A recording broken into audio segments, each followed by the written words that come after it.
This is Arab Talk on KPOO 89.5 FM in San Francisco. This is Arab Talk. I'm Jess Hannan. And I'm Jamal Dajani. Jamal, we want to begin by wishing our Muslim brothers and sisters throughout the world Eid Mubarak. Yesterday and today, billions of Muslims all over the world celebrated the end of Ramadan with Eid celebrations, with festivities, and grand banquets. Unfortunately for Palestinians in Gaza, despite the celebrations, there was no feast. Israel's breach of the ceasefire, their ongoing genocide, and their blockade of food, water, and medicine for Palestinians in Gaza has left them starving to death at the end of the holy month of Ramadan and during Eid celebrations. In fact, Israel has killed 180 Palestinians in Gaza in one day, and I might add 180 Palestinian children in one day. So the carnage and the genocide continue unabated. We're going to be talking about that story in addition to the Israeli settler attack on Oscar winner Hamdan Balal. Hamdan was brutally assaulted, taken to a hospital when Israeli settlers attacked him in his home. And the Oscar committee gave a very tepid response. We're going to be talking about that. The UN Food Program warns of starvation in Gaza, which we've been hearing about for weeks and months and over a year now, but it's getting much worse. And we're going to be reviewing that today. And finally, Israeli soldier told a CBS News correspondent that he was specifically ordered to use Palestinians as human shields, despite what the Israeli military and government have said. Before we get to all of those stories, Jamal, we're going to watch a really great interview that you did with award-winning investigative journalist Lila Hassan. She's going to describe the dangerous effort to dodge censorship and document the horrors of Israeli genocide in Gaza in her recent article for Drop Site News, and that it's a fantastic article, Archiving Gaza, the Race to Save Evidence of War Crimes and Mass Destruction. It's an incredible article. It's an important interview. We should watch it with a lot of attention, Jamal. That's right, Jess. And this is the time, really. I mean, Israel is systematically destroying every corner of Gaza. And without these efforts, I mean, we talk about the ICC issuing warrants for Benjamin Netanyahu and his former defense minister. But there are hundreds, if not thousands, of Israelis who should be issued, actually, criminal, for basically murdering Palestinians and committing war crimes. Let's watch Lila Hassan. In the past few days, the Israeli military has issued more than 10 new evacuation orders to Palestinians who have nowhere to flee to in Gaza and are left starving during the month of Ramadan. The genocide in Gaza continues after a short-lived reprieve of the ceasefire. Since Israel's early onslaught on Gaza and its rapid and enormous scale of destruction that some scholars claim even exceeds that of World War II, human rights organizations or journalists and other NGOs are in a race against time to collect and archive testimonies and evidence that will serve both to document war crimes in international courts of law as well as the history of a pre-war Gaza that exists no more. They face not only threats to their lives, but censorship from social media as well as governments. In her recent piece for Drop Site News, Archiving Gaza, the Race to Save Evidence of War Crimes and Mass Destruction, Lila Hassan describes the dangerous effort to dodge censorship and document the horrors of Israel's war against Gaza. She's an award-winning independent investigative journalist who focuses on in-depth stories about human rights, immigration, and extremism. Welcome to Arab Talk, Lila. Thank you so much for having me, Joanne. Very good to be here. So, multiple countries have added their names to South Africa's genocide case against Israel at the ICJ. There are outstanding arrest warrants for Israel's Prime Minister Benjamin Netanyahu and his former defense minister, Yoav Gallant, from the ICC. However, there are probably hundreds of Israeli soldiers involved in war crimes. To the average person, the assumption is probably that the evidence of war crimes is abundant. What is the reality of archiving evidence that will ultimately be admissible in an international court of law?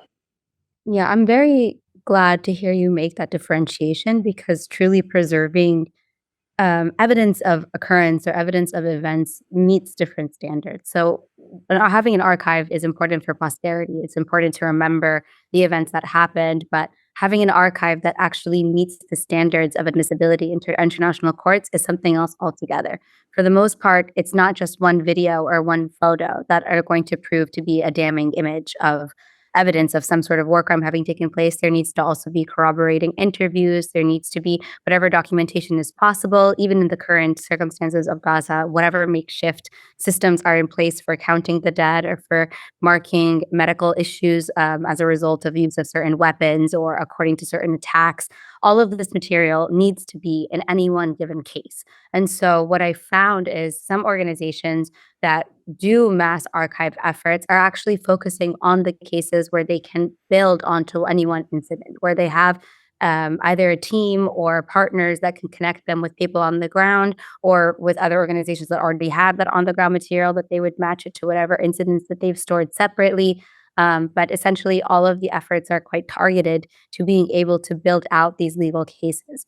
Now, what actually makes a case admissible in an international court depends on the court and depends on the case. I've spoken with some human rights researchers and documenters that have worked on cases as old as Kosovo, so 30 years ago, 40 years ago, and they found that courts adapt to whatever material is available at the time of the conflict. But because this is digital in nature, and because the current time of the conflict is one of that of misinformation, disinformation, censorship, it's it's not as straightforward as it used to be able to create a case around legal case building with Gaza. So unfortunately, courts are slower than digital developments occur. How important is timing when preserving evidence of war crimes? Oh, it's essential. It's essential because for some reasons, for on the ground, it could be that the documenters that are able to do that corroborative kind of evidence building might die, considering the scale of the attacks on Gaza and considering not just the airstrikes and artillery used on them, but also because of starvation, disease, fatigue, weariness. There's so much going into the everyday, real hour to hour experience of researchers that really stops them from being able to do the kind of work that they used to do. The Palestinian Center for Human Rights Organization, for example, they used to do exhaustive documentation. Now they're doing sampling. So if they're focusing on gender rights being violated, attack on healthcare workers, use of starvation as a tool of war, instead of going to everybody that they could possibly speak to, now they speak to a certain sample size and, build their case based on that because their own colleagues have been killed on the ground. Their headquarters has been bombed, and those that remain at risk of targeting and killing. So that's one. That's the on the ground evidence that needs to be built, but is not able to do so because of capacity. The second is that it's urgent because Meta, in particular, I'm going to focus mostly on Meta. X is also a factor in this, but Meta is Instagram, and where essentially most of the visual evidence that we've seen come out of Gaza exists on. Keeps changing its censorship guidelines. And I call them censorship guidelines not because that's what they call them, but that's essentially how they affect in the reality of keeping this material up. So 2 years ago, the watermelon emoji and the red triangle emojis weren't issues, but they are now because of Mm. the way that users have used them to circumvent censorship that was discovered early on in the conflict. And because of that, because so many users are using code words, they're not writing out the word Palestine using all of the letters of the word Palestine. They're using dollar marks or they're using ads. Researchers can't really go back, even 1 week after the fact, to type in an instance or a date or words or Palestinians even and be able to find that kind of content.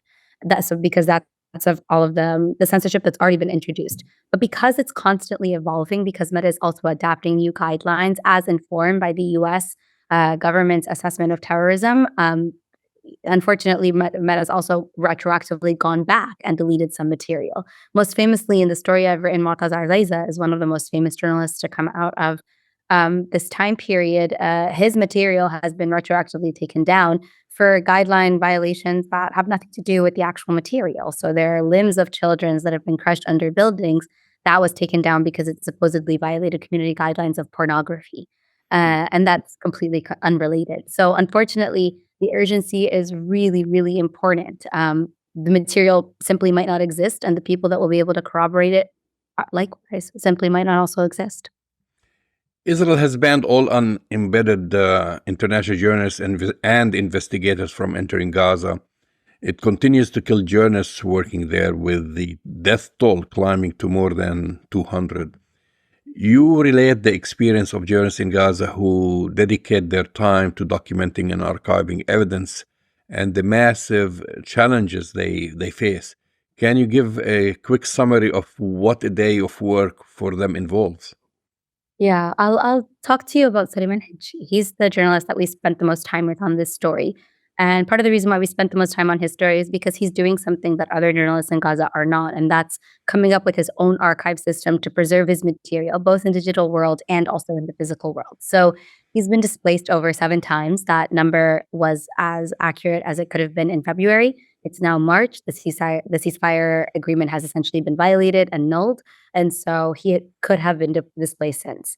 What he's doing is creating copies of his work on hard drives, handing them out to people along his displacement. So that way, if he ever dies along the way, his hard drives will not. He's left some on certain private plots of land in other places that he's left long ago for the exact same reason. And he walks around with a safe. So that way, if he is targeted, they might still be preserved by the strength of the safe box, that his hard drives might still exist. And in addition to that, he's creating dummy links on Google Drive so that I'm sending them out to keep his files alive and to keep the links active because they might deactivate after a certain period of non-usage. So he's doing, in addition to the documentation work every day, so much to preserve that documentation work. Now, there are some issues with focusing on Suleiman Hijji even in this conversation. One is that I worry, considering the large scale of attacks on journalists, that the more we talk about his extraordinary work, the more that we put him at risk of getting targeted by the Israeli military. But I've talked to him about this at length, and really him and so many other Palestinian journalists like him care much more that the work goes out than then they survive. So in that spirit, Suleiman also is one of the few journalists in Gaza that still have a drone. And so he's one of the few people that's able to capture the before and after and the destruction of Gaza. Everything that I've just told you puts him at further risk of being attacked by the Israeli military. The Israeli military has, in some instances, even told on themselves that they know exactly who they're targeting when they do target it. And in many of those instances, when they've done that, they have been journalists. There have been Palestinian journalists in their markers. In addition to facing this overall threat, they are civilians like every other civilian in Gaza. They are suffering immense grief from the loss of their colleagues, from families, from separation. Many of them have had to evacuate their families if they have surviving family members at all. They are also struggling to find meals and water like everybody else. I asked Suleiman what his everyday looked. He said, "One day I could spend hours and hours working. The next day I could spend hours and hours just trying to find a connection to send out that work, to have an internet connection, to be able to send out even a sample of what I've collected. And other days it's looking for a simple glass of water, hours and hours. If he's lucky, tea. If he's lucky, even luckier than that, food." So the situation is immense. But again, I have to return to the fact that they're journalists. Every time they're out in the field doing that work, wearing identifying material that protects their bodies but puts them on risk of being located by the Israeli military, is a risk to their lives. Even doing things such as going to the top of a broken, destroyed house or a hill or somewhere that's higher ground so that way they have access to signal and internet, that puts them on the radar of Israeli drones that are monitoring their every move. And so they're constantly balancing between how do we do and send out this work, how do we survive, and how do we avoid being targeted even further. On top of, and this is not something that I think should be ignored, on top of the extreme duress and distress that they face seeing their own colleagues get killed and knowing that they could be next at any given moment. So this is just the tip of the iceberg of what they experience on the day to day. You mentioned the Palestinian Center for Human Rights which is a well-regarded organization internationally. It Yeah. has spent decades researching and documented cases about Israel's conduct. Israel has a strategy of delegitimizing and demonizing any support for Palestinian human rights. How has their work been impacted since October 7th? Yeah, unfortunately, they, like many other Palestinian organizations, have been accused of having connections, support, or sympathy for terrorism organizations, and that essentially has been an inflated sense of any connection to Gaza, which is not far at all from the rhetoric that Israel and the US being a party that supports financially, militarily, and internationally the Israeli regime's attack on Gaza. Um, so many of these accusations of terrorism have unfortunately impacted their day-to-day functions. In speaking with PCHR, I won't name them because it puts them at further risk, but we did talk about how there are many Palestinian organizations, not even based in Gaza, in the West Bank and in Israel themselves, who no longer have access to their bank accounts or constantly face issues of harassments and threats and defunding because they're working on Gaza and because, there's this like nefarious overarching question of like, can you differentiate a civilian or human rights organizations from Hamas? And it's quite frankly kind of difficult to do that, right? Because prior to October 7th, Hamas was simply the government of the Gaza Strip. So there might be ties to Hamas, but that doesn't necessarily mean that these organizations are terrorists or terrorist supporting. So the Palestinian Center for Human Rights, they are an organization that's actually been assisting the ICJ, the International Court of Justice, in their case against Israel claiming genocide. They've provided case files, they provided witness testimonies, they provided images, they provided death certificates when that was still a possibility. They provided medical reports, they provided testimonies from doctors. They've done all of the work that any reputable human rights organization around the world might do in a conflict. And they've been doing this practice. Prior to October 7th, they were already assisting the ICC, the International Criminal Court, with their cases against Israel, alleging mass crimes against humanity and war crimes. So they are well practiced in being objective enough, so that way their work isn't questionable, and also in the international accountability sphere. So they're well regarded, they're well renowned. Unfortunately, since October 7th, the German government and the Swiss government both revoked their funding from the organization. PCHR told us that they weren't given a reason as to why that happened. I reached out to those governments and asked them, did you remove funding and why?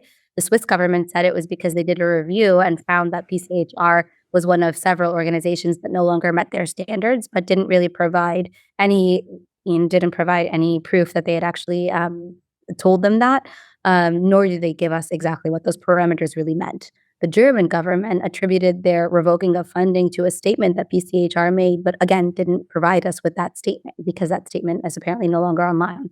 But either way, these are governments that did support the PCHR and their work before October 7th. And then after October 7th, quite clearly adopted language that the aggressors on the Gaza Strip have also been using in justifying its assault. So this is just, one of many things that affect an organization's ability to function. I would also say that some other organizations that don't have these accusations against them simply can't fundraise for the work that they're doing.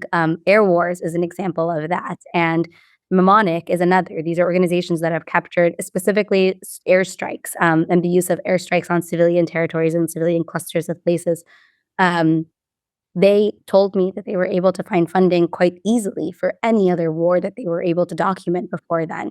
Yemen, Syria, Ukraine especially. But when it came to Gaza, being able to rally fundraisers and people to care, that was just nearly impossible. They saw an incredibly obvious difference in the international willpower towards archiving and documenting this kind of work.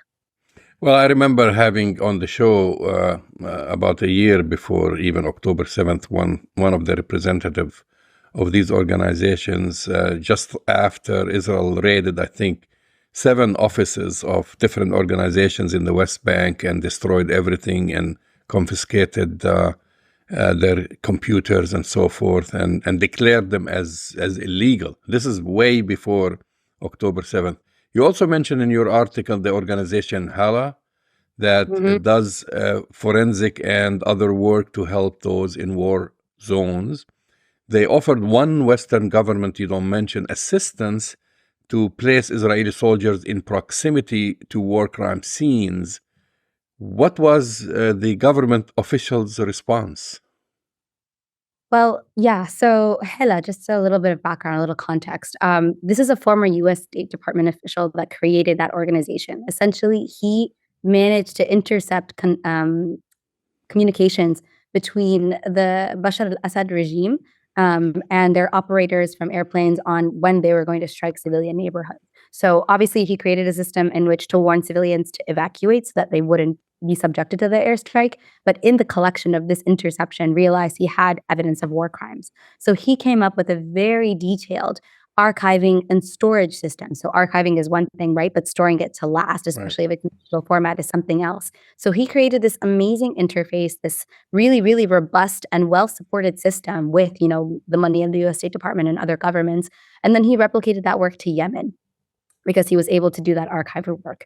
He wanted to do this with Gaza. He was able to place, he found that he had the methodology, the storage, the capacity, and the expertise well enough to place certain specific IDF soldiers from certain battalions in the incidents that they were able to document. He didn't tell me the name of the government. It's too sensitive to do that. But he did tell me that he brought that pitch to them, thinking that it was going to have the same reception he did with his work in Syria and Yemen. And he told me the room went completely quiet when he pitched that. It was incredibly awkward. He said the silence was incredibly loud. And then towards the end of the conversation, they just left it at a non-answer. He said, basically, the response was, no way. We're not interested in funding that. Amazing. He also said that, the U.S. Department of State funded the Syria Justice and Accountability Center in 2012 to document war crimes by then President Bashar al-Assad. Obviously, they are not going to fund documenting Israeli war crimes, right? But to use this as a measure, what are the resources needed to do comprehensive documentation of this kind? It's not easy and it's not cheap. No, it's not easy. And actually, what comes to mind when people think of archives is simply saving it, right? We have a lot of people that responded to the story saying, well, I screenshot everything. I make sure that when I come across something, I don't lose it. But that's not enough, not nearly enough, because you need to have the original metadata that comes with the actual material to have it admissible in a court, but also because it just makes it so much easier to clear that this material is verified. Verification is the step of archiving that requires the expertise, the manpower, the on-the-ground connections, the ability to work without fear of persecution. You mentioned quickly in Israel, making some organizations illegal for simply doing this work. That's what we've found has been the case with archiving anything in Gaza. So many organizations are afraid to even touch it because their fundraising is going to be affected. Or if they're based in Israel or the West Bank, they could be deported or arrested because they've contributed to some sort of laws about incitement or terrorist sympathy. So essentially, all of the expertise that would be able to contribute to this verification work is being shackled right now. They're being suffocated. So the verification work is vast. We've talked about it a little bit when it comes to corroborative evidence, but it also comes into the work of an expert researcher. If this airstrike took place in this area, are there any other videos? Are there any other witness testimonies? Are there any other photographs? How do we put that together in a digital database so it's all found in the same place and obviously corroborative? How do we verify the area that this took place in, the time? How do we reach out to people that were there that can tell us what else they saw, how many people were killed, what potential weapons were used, what remnants remained? All of this work goes into verifying that an incident actually occurred. Now, when it comes to Gaza, the reason why manpower is so important is because the sheer scale of attacks. This came up in every single interview that I did across 12 different organizations that are familiar with archiving.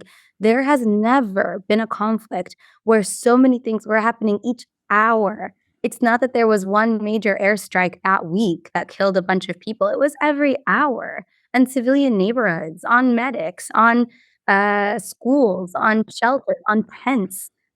There is more atrocities than there is human capacity to verify.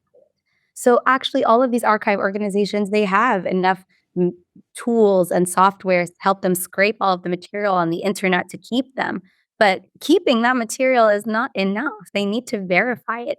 And then the other step besides that is coming up and constantly updating and refreshing that material, updating your own system so that way that material doesn't perish over time. If digital material isn't used or engaged with, it can deteriorate, it can degrade, it can get corrupted. If your systems advance before that material is also advancing with it, it can also get destroyed. And clearly, we're in an age where AI is developing much faster than we are, and so is the technology system. So really, you talked earlier about the urgency of this. Like the urgency is not just in saving the material; the urgency is in verifying it.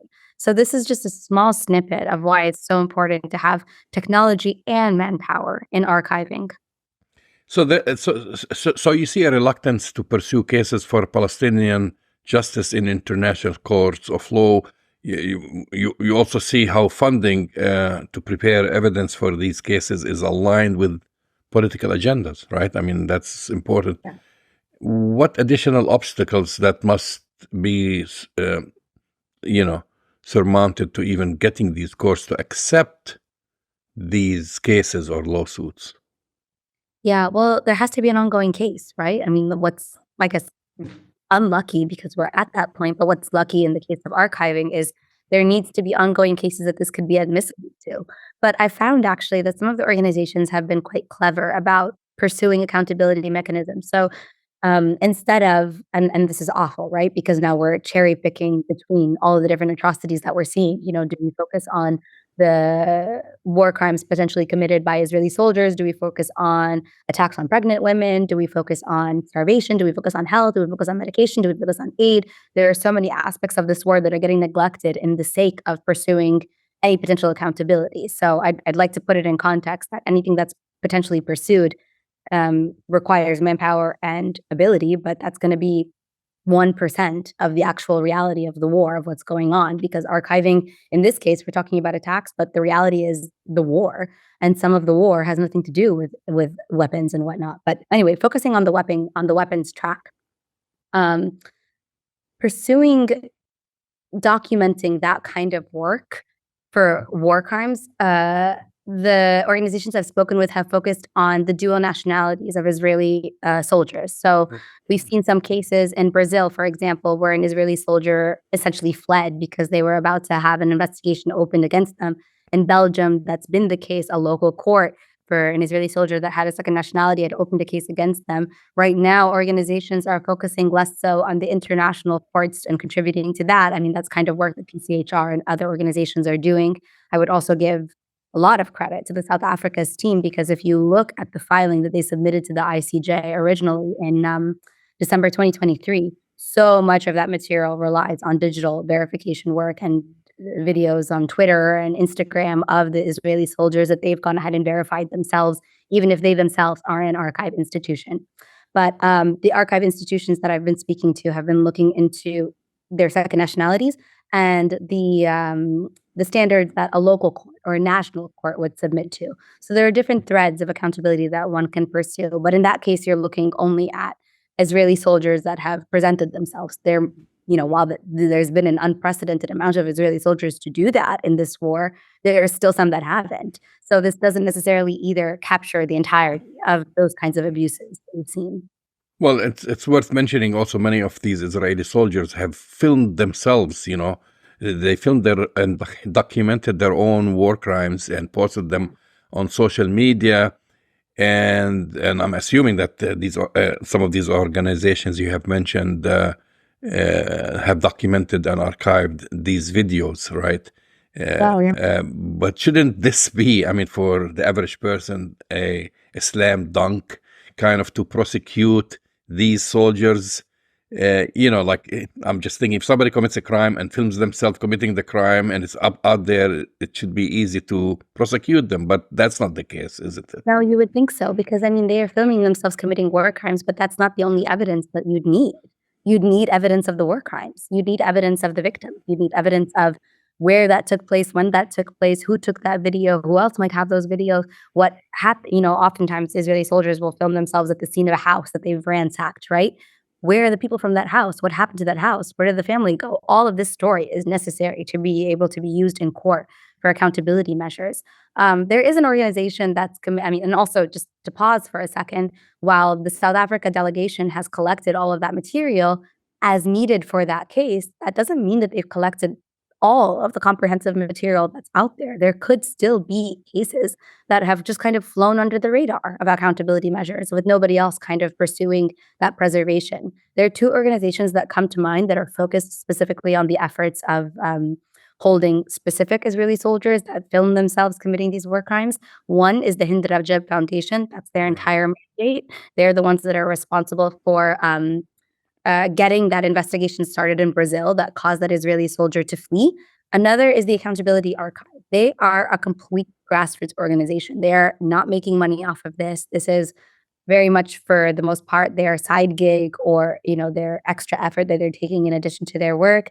They created a Google interface, like a Google form at first, for people to submit any videos that they might have seen. That and any statements that might be seen as genocidal by government members, kind of like egging these soldiers on or essentially giving them permission to act in the way that they are. And they're preserving them one incident at a time. Last time I checked in February, they had over 50,000 incidents of potentially genocidal statements. But mind you, I'm looking around everywhere. Who else is doing this kind of work? Nobody. So, there's something that we kind of are touching on, but kind of not. If there isn't already willpower and manpower going into an archive effort, there will not be an archive effort. Like, I would tell any listener that's listening to this conversation right now, if you think or you're assuming that an archive effort is also already underway, more likely than not, you're wrong. It's not, because it needs money and it needs willpower. And all of the organizations that I've spoken about already, they're already working on other conflicts that are also still ongoing: Ukraine, Yemen, Syria. And so much of that work isn't done yet. So from airstrikes in 2022 are still getting verified today. So can you imagine the scale of what we've seen in Gaza? If you think that that's already underway, you think somebody's already on it, it's likely not happening. So if you had to name one single biggest challenge to processing and archiving this information, from what I'm hearing from you, it sounds like money or funding. And support. It's willpower, protection.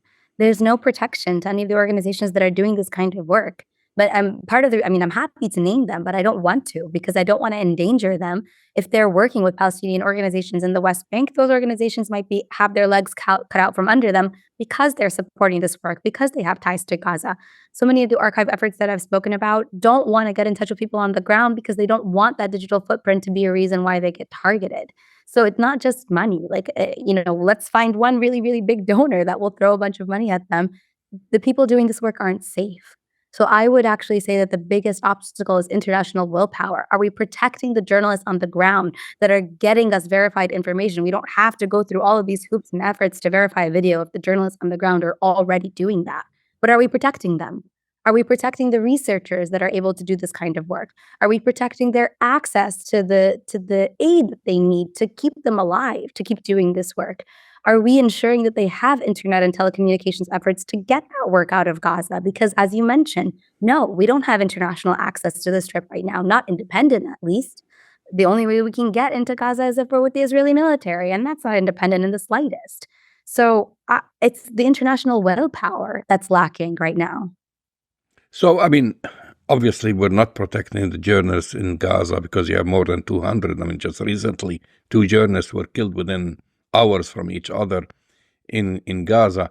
But I look here at journalists in the West, and especially in the United States. I feel like they've lost their humanity, because I don't see that solidarity that we've seen with other instances where Western journalists were killed, let's say, in Syria or other places. Why do you think this is happening? That just like journalists, the death of journalists are becoming just a number, like just counting a number without highlighting what happened, without talking about that journalist, about their family, about the agony, about the pain on CNN, on in the New York Times, and so forth. Yeah, I'll tell you something, Jamil. I don't know why. I don't understand why. I don't want to. That's not a perspective I ever wish to hold or reason with.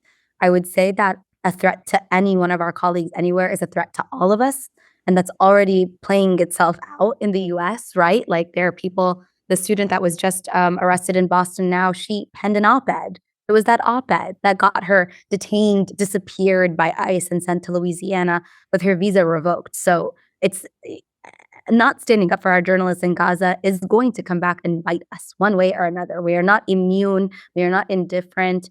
The fact that so many organizations haven't spoken up, haven't protected, have actually fired some of their colleagues because of any, alleged ties or perceived anti-Semitism, considering how loosely that term is used on people that are at the heart of the attacks of the Israeli people. I don't understand it, to be honest with you. I think it's a lack of bravery. I think it's a lack of forward thinking. I think it's selfishness. I don't know that this is a functioning industry at all if we're unable to stick up for journalists without thinking, without fear, without so much as, I don't understand it. I'll never understand it. I'll also never forgive it because I worry all the time that my work is going to endanger the journalists that I work with because other journalists are not standing up for them. If I'm alone in this, it's not enough. It's all of us that need to be full-fledged behind it. It took a long time to see even journalism institutions like Columbia Journalism School, anywhere. I'm not seeing enough support. There is statements, but I don't know what statements are going to do if they come a year late after 200 colleagues.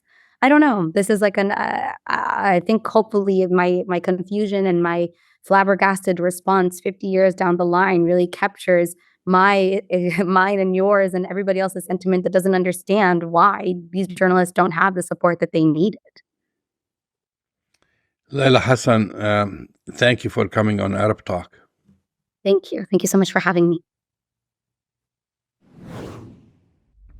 That's the voice in the face of Lila Hassan describing her important article that just came out in the Drop Site News, Archiving Gaza, the Race to Save Evidence of War Crimes and Mass Destruction. I mean, this is an incredibly important article, but it's an incredibly important effort to preserve the evidence of war crimes. We know that there are multiple war crime investigations going on against Israel, against the Israeli military, against the Israeli leadership. Benjamin Netanyahu and the defense minister have warrants for their arrest from the ICJ. And even if there is let's say, a ceasefire, Jamal, which, who knows when that'll happen, this investigation is certain to go on for months and years, if not longer, and the preservation of the evidence becomes crucial in the ultimate prosecution of these war criminals. So this is a very, very important article. Yeah, and talking about war crimes, Jess, as you've mentioned earlier, more than 180 Palestinian children have been killed in a single day by Israel in Gaza. Imagine, in a single day. And this is amid the deadly onslaught, the recent one after Israel broke the ceasefire, and these figures are coming from the UN Agency for Palestinian Refugees. And since Israel broke the ceasefire in Gaza on March 18, immediately started killing people. The numbers are rising because today, actually, they've killed on the eve of the Eid, just a few hours ago, the ambulance workers, first responders. They just found 10 bodies under the rubble today, and they've killed. The last number was 855, but I think it has risen to more than 1,000, and also injured 1,900 others. And this is just basically in the past few days. So imagine, and also on top of this, 124,000 Palestinians have been displaced again and again since Israel resumed its attacks on Gaza. And it's just like business as usual, Jess. Yeah, this is business as usual for the Israeli Prime Minister, Benjamin Netanyahu, his defense minister, his cabinet, and his military. But the business as usual is occurring at a particular time. And even though this does not have any material impact on the genocide, Jamal, we continue to see pretty significant protests against Benjamin Netanyahu, not just in Tel Aviv, but globally right now. And You know, the Israeli government and Benjamin Netanyahu are going through their own crisis right now, obviously, a crisis of confidence. It doesn't seem to stop him despite this and having this warrant out for his arrest. And in somewhat breaking news, Jamal, I think we should let our viewers and listeners know that just this morning, Qatar and Egypt presented a peace, a ceasefire deal that they had brokered with Hamas, and they presented it to the Israeli prime minister, who has not accepted it. So there are many efforts and many attempts to broker a ceasefire. And as we have said hundreds, if not thousands of times over the years, Israel, Benjamin Netanyahu, they have no interest whatsoever in stopping this genocide. They see it as in their political interest to continue to murder and destroy Gaza and kill Palestinian civilians. So, you know, on this end of this holy month in Ramadan, and you know, at a time when Muslims should be celebrating, we see that, you know, for Palestinians in Gaza and in the West Bank, I might add, in Jerusalem, the suffering continues, and we see no end in sight. Well, talking about that recent ceasefire brokered by Qatar and Egypt, Hamas has accepted things that they've never accepted before. Right. So we don't have, I mean, things haven't stopped, of course, the bombing, the killing, and so forth. But for the first time, I don't have, I wasn't planning to discuss all the details because I wanted to see what's going to happen. What's the Israeli response? What's the American response, and so forth. But part of that agreement is Hamas want to return to power. I mean, which before they never accepted that, but now, releasing, of course, the hostages and so forth. And so that's kind of like the major interesting news. And now we have to see. But, if you recall, last week, actually, we had a guest, Right. a journalist we spoke to, and the show was all about why Benjamin Netanyahu, does not want to see a ceasefire. He does Of not want to course. see a peace agreement. I mean, he has his other ulterior motives, basically, to keep this thing going, and the ethnic cleansing. But moving on to our next story, Jess, because this is all related, it's not just the ethnic cleansing and the killing and the genocide. Israel, does all kinds of things to basically exterminate Palestinians. That's the word, to exterminate Palestinians. And since they broke the ceasefire, they stopped allowing any food trucks, any medicine, anything to enter the Gaza Strip. And so recently, the UNRWA communications director, who we've had on this show, Juliette Touma, said, she confirmed that that no food supplies have been allowed into Gaza since early March, and no medicine and no commercial supplies. And this is the longest since the war started. Every day with no supplies, according to her, means children go to bed hungry. And in few days, the people in Gaza would run out of food, and they run out of clean water. And that's why there is an urgent kind of rush to kind of broker another ceasefire agreement, to resume allowing these trucks who are stuck at the border to enter there. Yeah, but I don't see how that's going to happen with this current political context, Jamal. There's no pressure coming on the Netanyahu government. There's no pressure coming on Israel. The Trump administration has basically given the green light. I mean, the Biden administration gave the green light quietly to Israel, sometimes not so quietly. But the Trump administration doesn't really give a you-know-what about Palestine, Palestinians, or the global security implications of what's happening right now in Palestine and in the greater Arab world and Middle East. So Netanyahu does his calculation, irrespective of Biden, irrespective of Trump, but he really does have a green light. It's not just a green light. It's like, I don't know what light there is that's allows you free pass to go full steam ahead. And this is despite Netanyahu continuing to have to appear in court for his, the multitude of charges against him for corruption and he's being sued and is being investigated, and just not globally at the ICJ or the ICC, but also in his own environment, at home.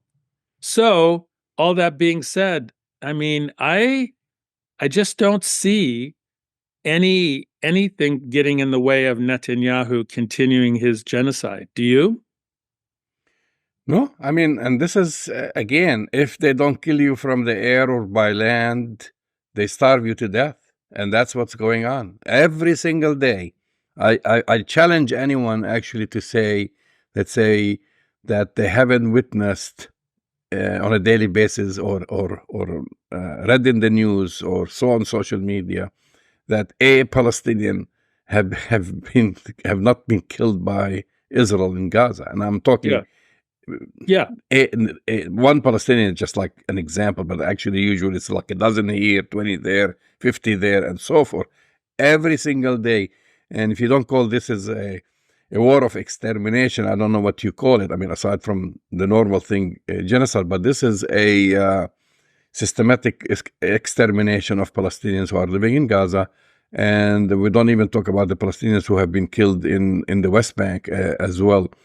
We're moving on again to a new story, or not that new, just because we started talking about it last week. But imagine the Oscar winner, for the movie No Other Land, and this is the co-director for the film, Hamdan. He was attacked by settlers, beaten up by settlers. And instead of the Israeli military coming to protect him and protect the other Palestinians who were around, because this is a normal day for the settlers, basically, to kind of raid Palestinian villages and attack them. And it's funny, I shouldn't say the word funny, but it is exactly what that film talks about, what shows you about his village. Ironic. It's really ironic. And here he comes back and he gets attacked, gets injured. And what happens? He gets arrested. He gets arrested along with the Palestinians, and they get accused of throwing stones at the settlers, which was totally false because everything was caught on camera. Exactly. And okay, well, for Palestinians, that's the norm to say they get attacked by settlers and that the settlers go unpunished, and instead the Palestinians get the wrath of the Israeli government. So I'm going to fast forward because something you've mentioned. On Friday, more than 600 of the Academy's 11,000 members issued an open letter saying that the Academy's statement fell short of the sentiments this moment calls for. And among the signatories for that letter were Joaquin Phoenix, Olivia Colman, Riz Ahmed, Emma Thompson, Javier Bardem, Penelope Cruz, and others, because the Academy Awards issued a lame letter. Oh, it was terrible, man. Denouncing what happened without mentioning his name. Without even. No, Jamal, it's worse. They didn't even mention Israel, the word Israel. They didn't mention the name or the phrase settlers. They didn't mention Hamdan's name, obviously, nor the fact that he was viciously attacked. It was a completely meaningless, insulting response. It just was insulting, man. Completely insulting. So after they received all these complaints from the actors, basically big name actors, and they met with some of their representatives, meeting on this past Friday, with the Academy's Board of Governors, and so they issued a new statement. I'll just read a little bit of it. They said, "We sincerely apologize to Mr. Bilal and all artists who felt unsupported by our previous statement and want to make it clear that the Academy condemns violence of this kind anywhere in the world. We abhor the suppression of free speech under any circumstances." I mean, it's still lame. I mean, yeah, but do you have to actually go. I mean, just like days ago, I don't want to even go through weeks ago. Days ago, you just honored this guy and his co-director. You given them the highest award, which is the Oscars, and you don't protect them. He goes back, and he gets attacked. It's actually he relives part of the movie that they worked on together, and he just like kind of issued this lame thing because you're so scared from APAC in this country, or criticism, or losing funding, or I don't know what was it, but you cannot unsee this. Here is your a co-director that won an award, and it's even caught on film, getting beaten, getting jailed, and this is what the film represented, and then you just throw him under the bus. That's basically what they did. Well, they did it twice, Jamal, and I think that's the thing that's really insulting. They issued the lame statement. They were called out by, the, actors all over the world who are part of the Oscar community. And then the statement that they issued in response is also lame. So it's like a double insult. It's a double insult for Hamdan. I mean, it's a extraordinary movie, and I think as you very pointedly kind of articulated, it's like he lived through what the film was about. Illegal colonial settlers going into his home, beating him up, with the protection of the Israeli military, sent to the hospital with horrific wounds, and then being arrested.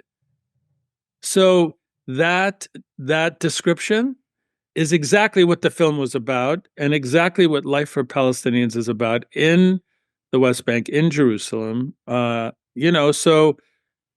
Academy, the Board of Governors is just it's insulting, to issue both statements, I think, and they need to continue to be condemned. I mean, they'll go down in history as being, like so many other people, Jamal, on the wrong side of justice and the wrong side of history. It's really insulting.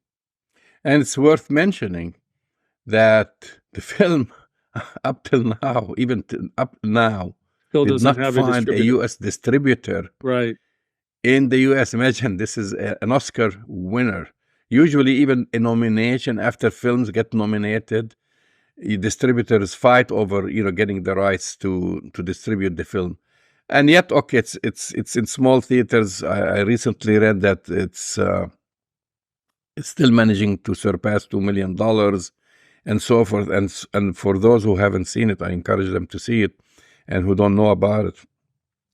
It's called No Other Land, and this is a joint Israeli-Palestinian production, which chronicles the situation in Hamdan's village in Masafer Yatta, which the Israeli military designated as a live fire training zone in the 80s. So since the 80s, they've been expelling its residents, mostly Palestinian Bedouins, and around 1,000 of them have remained in place, but soldiers continue to come and demolish their homes, tents, water tanks, and olive orchards. Yeah, it's kind of the archetypal example of colonial settler violence. And when we speak about, Jamal, what the quote occupation is, what the ethnic cleansing and extermination of indigenous Palestinians is about, that example in the film and what happened to Hamdan again is exactly what we're talking about. And if people want to get a really deep dive into the experience of Palestinians living under this brutal illegal occupation, the film is probably one of the best examples of that you can find. Yeah, we want to really encourage people to go watch it. And it should be a lesson to the Board of Governors of the Oscar Board of Governors to you all need to resign and get your morality and ethics back in line, because it really was insulting what you did. That's right.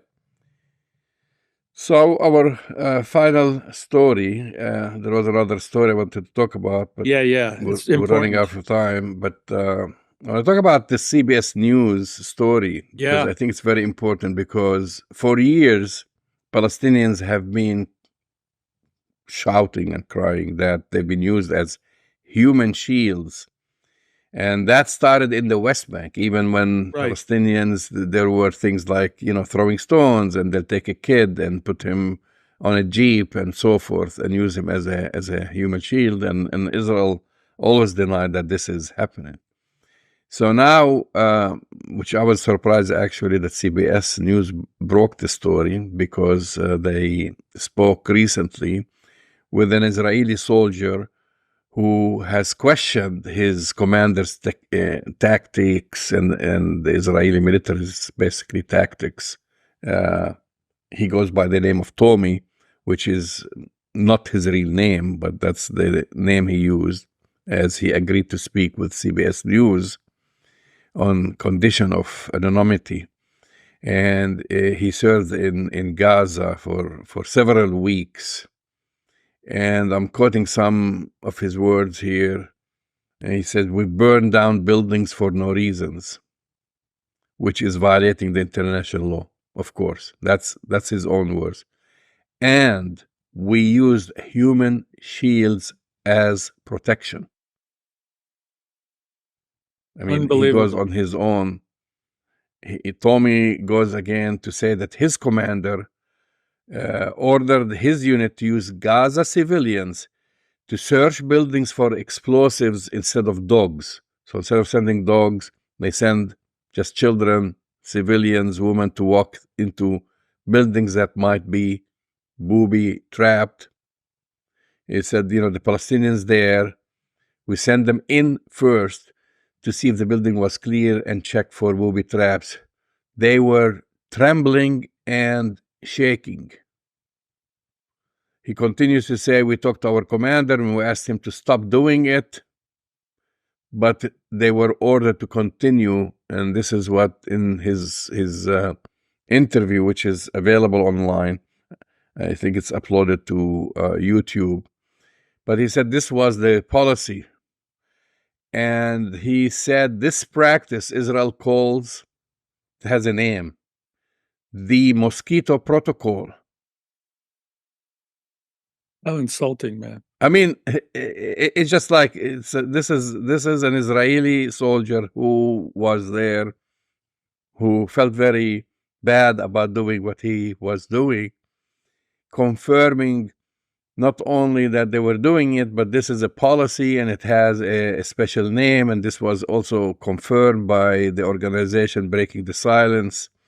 And this is an organization of Israeli veterans who say that they're working to expose Israel's military abuses. But I mean, it's good that CBS did this, Jamal. But there's been documentary evidence of Israel using Palestinian children and civilians as human shields since the first Intifada. We have the pictures, we have the video, we have the first person accounts. I mean, it's good that he came out, but my point and my question to you is, why do we need an Israeli soldier to verify what we have been saying for decades and decades? I mean, they continue to use human shields, civilian human shields, and it's illegal under international law and the rules of engagement. So, I mean, I know you remember this. I remember this. Those very graphic, painful images of Palestinian children tied to the hoods of jeeps in the West Bank during the first Intifada, driving around as Israeli soldiers were arresting, targeting, and shooting at civilians. So, this is not breaking news, but I guess we need to give CBS an award, right? Well, I mean, it took, I don't know how many years, decades to even have.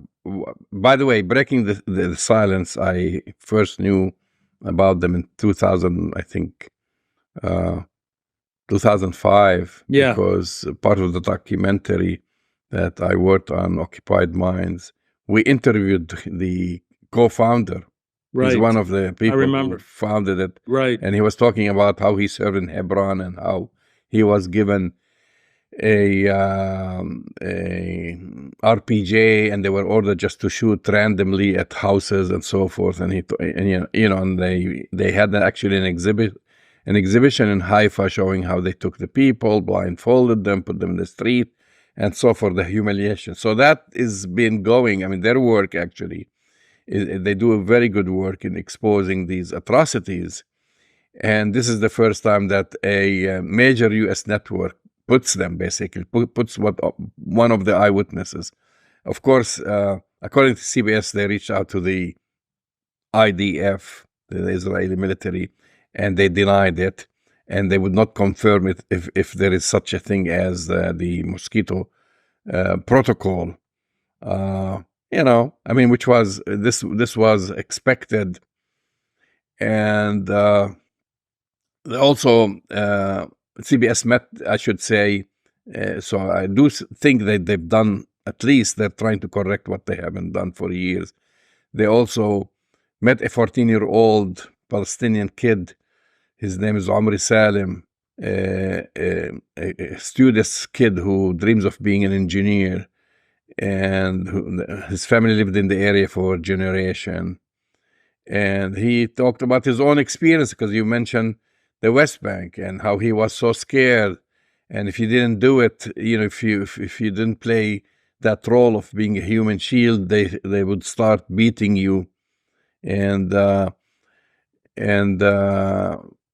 up to today, this kid, young man, Omri, is emotionally scarred by the soldiers who said he was forced. He said that the Israeli soldiers forced him at gunpoint to be their human shield. Yeah. And then so they try what to do. They juxtapose, which I don't think the pain or the experience is equal. But that's another thing. I don't want to go into that, because I'm just glad that CBS showed the truth.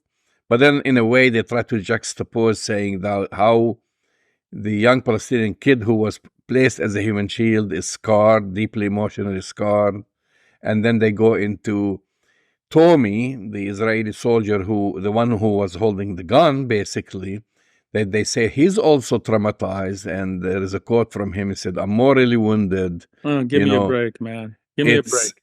It's effed up, to use citizen as your human shield, like a dog. So they're both, according to CBS News, are, come on, emotionally scarred. That's so one by insulting. his action, and one by being the human shield. I'm not saying that this Israeli soldier is not emotionally scarred in some way, but to somehow equilibrate and juxtapose and equalize his suffering with the decades and decades of deep traumatic exposure that Palestinian children have experienced is beyond the pale. And I don't give CBS any additional credit for that, Jamal. I'm sorry. It's deeply insulting. It's a bit depraved to equilibrate, to equalize, to somehow suggest that their suffering and trauma is somehow the same. I think it's journalistic malpractice, but I'll save that for another discussion. You've been listening to Arab Talk on KPOO San Francisco 89.5 FM.